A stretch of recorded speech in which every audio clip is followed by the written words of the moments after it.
원내대표가 되기를 간절히 바라고 원내가 대표가 될 걸로 믿어 의심치 않았는데 주호영 의원으로 거의 합의 추대한다는 정보를 받자마자 이렇게 돌변한 거 아니냐 이렇게 얘기를 하시더라고요. 아니 근데 물론 그것도 이유 중 하나가 될 수도 있긴 하겠지만 본인이 원내대표가 될 줄 알았는데 이제 탈당하게 되면 그리고 그것이 자신의 정치적 도약의 기회가 될 거라고 생각했고 뭐 이해합니다.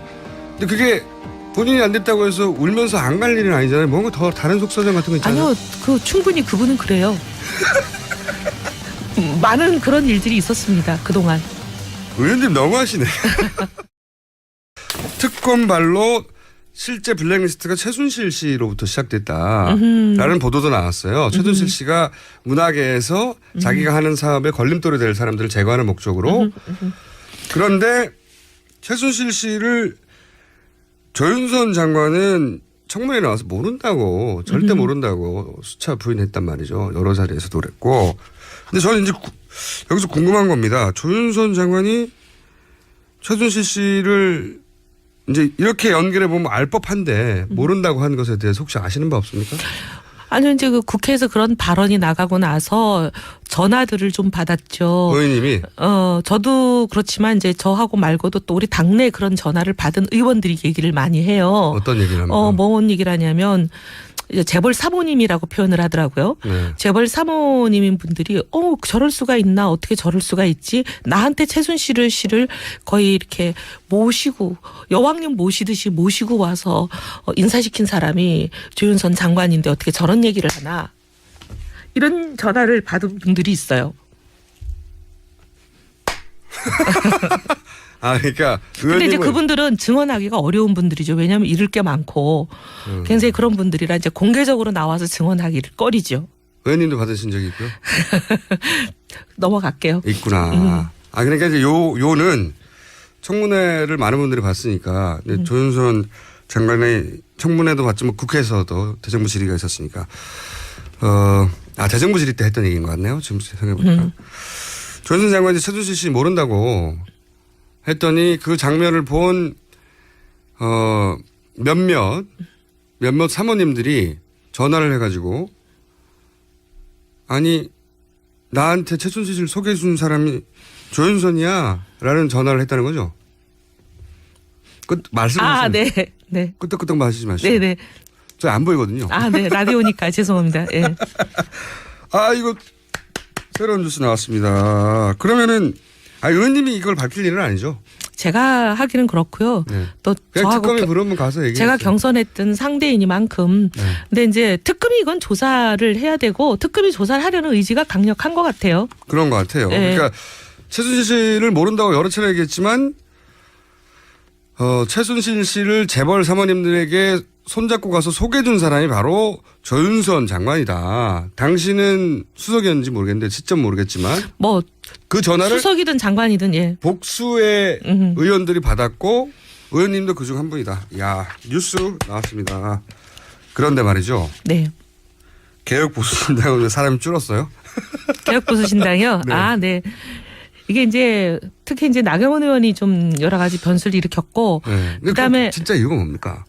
김성태 어제 그 의원한테는 전화를 해서 왜 안 나오시냐고 했더니 눈물을 보였다고 흐느꼈다고 하는데 그랬다 저는 이제 그 대목을 듣고 약간 의아한 것이 본인이 합류하려고 하는데 지금 언론에 나오기로는 정강정책이 본인과 맞지 않아서 그런다고 하는데 정강정책이 맞지 않은 것은 울 일은 아니지 않습니까? 제 말이.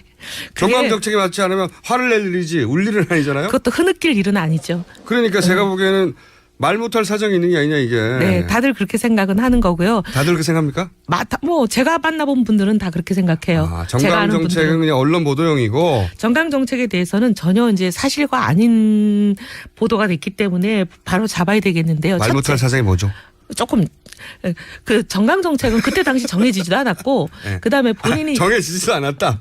아니 아직 오늘 이제 가안을 오늘 발표하는 거예요. 그러니까 발표되지도 않은 정강정책을 미리 문제 삼은 거네요. 네, 그리고 정강정책이 그때는 아직 얘기도 되지 않은 상태예요. 그러니까 이유가 필요했기 때문에 그렇게 말한 건데 네. 실제 흐느낀 이유가 사정이 따로 있을 것이다. 다들 라고. 짐작하는 사정이죠, 뭐. 그게 뭡니까? 다들 짐작하는 사정. 어제 제가 종편에 나갔더니 어떤 패널이 그 얘기를 하더라고요.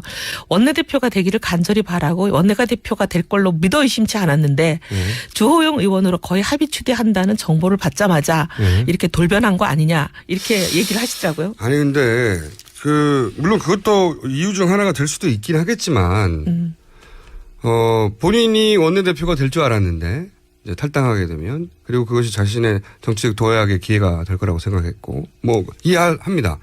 근데 그게 본인이 안 됐다고 해서 울면서 안 갈 일은 아니잖아요. 뭔가 더 다른 속사정 같은 거 있잖아요. 아니요. 충분히 그분은 그래요.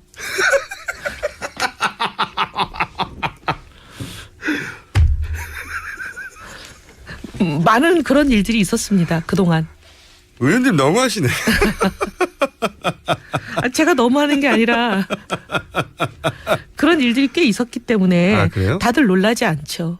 그래요? 네. 본인이 원했던 정도의 뭐 대표성이나 화제성이나 혹은 자리가 아니면 그렇게 한 발 빼기도 하고 이렇게 물러서기도 하고 등 돌리기도 하고. 원내대표를 선정하는 과정에서도 조금 해프닝이 있었습니다.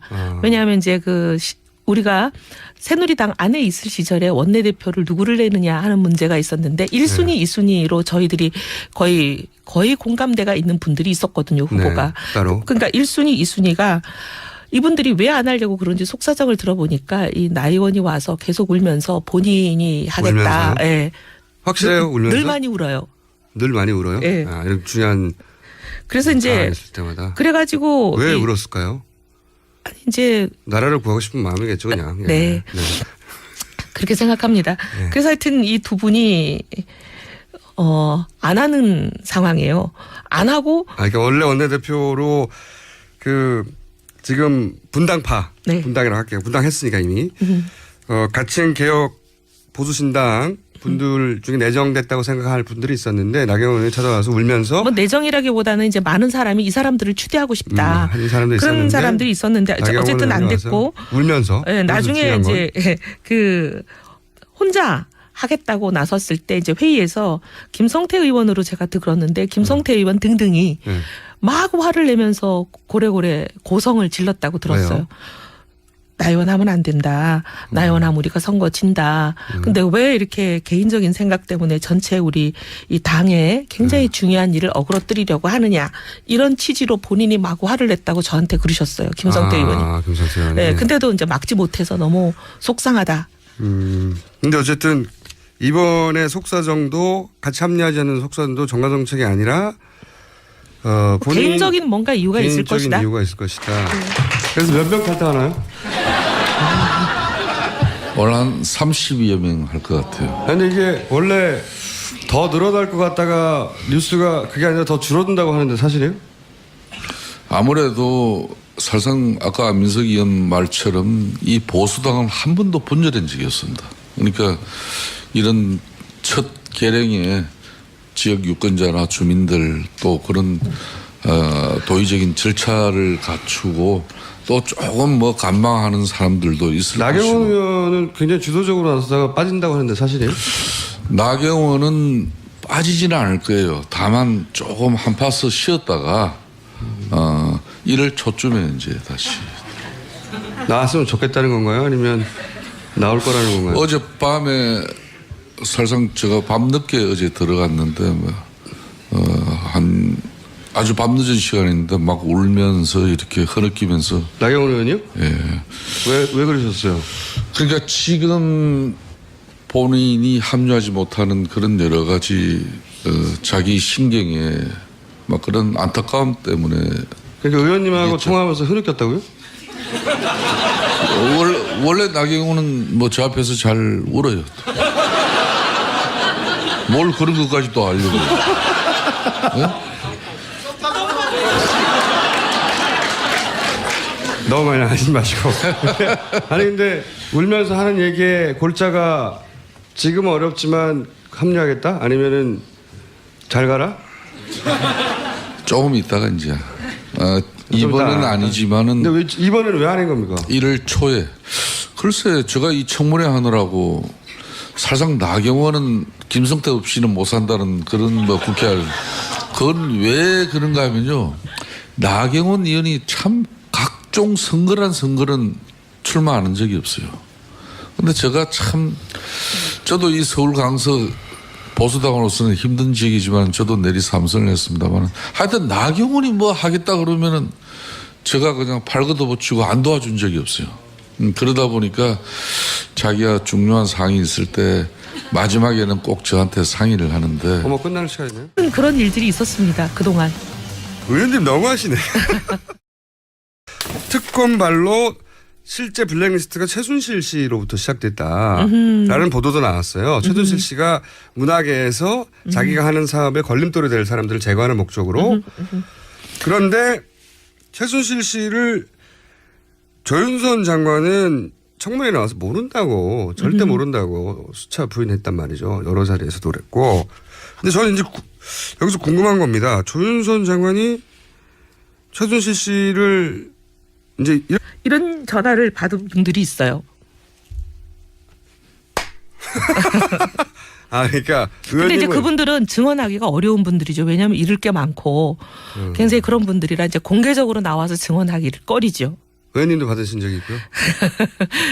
넘어갈게요. 있구나. 그러니까 이제 요는 청문회를 많은 분들이 봤으니까 조윤선 장관의 청문회도 봤지만 국회에서도 대정부 질의가 있었으니까 대정부 질의 때 했던 얘기인 것 같네요. 지금 생각해보니까.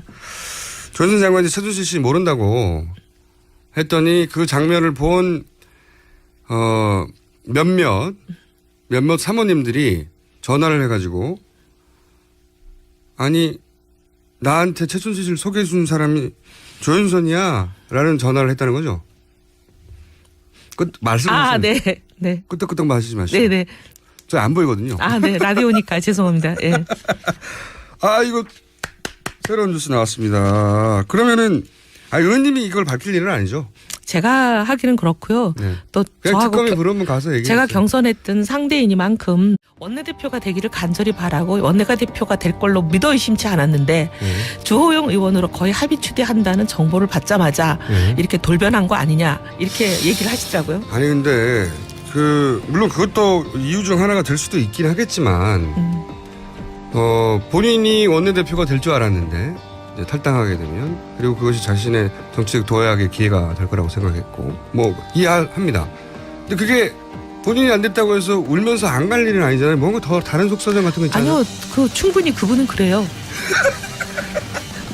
이렇게 연결해 보면 알 법한데 모른다고 하는 것에 대해서 혹시 아시는 바 없습니까? 아니요. 이제 국회에서 그런 발언이 나가고 나서 전화들을 좀 받았죠. 의원님이? 저도 그렇지만 이제 저하고 말고도 또 우리 당내 그런 전화를 받은 의원들이 얘기를 많이 해요. 어떤 얘기를 합니까? 뭔 얘기를 하냐면 이제 재벌 사모님이라고 표현을 하더라고요. 네. 재벌 사모님인 분들이 저럴 수가 있나 어떻게 저럴 수가 있지 나한테 최순실 씨를 거의 이렇게 모시고 여왕님 모시듯이 모시고 와서 인사시킨 사람이 조윤선 장관인데 어떻게 저런 얘기를 하나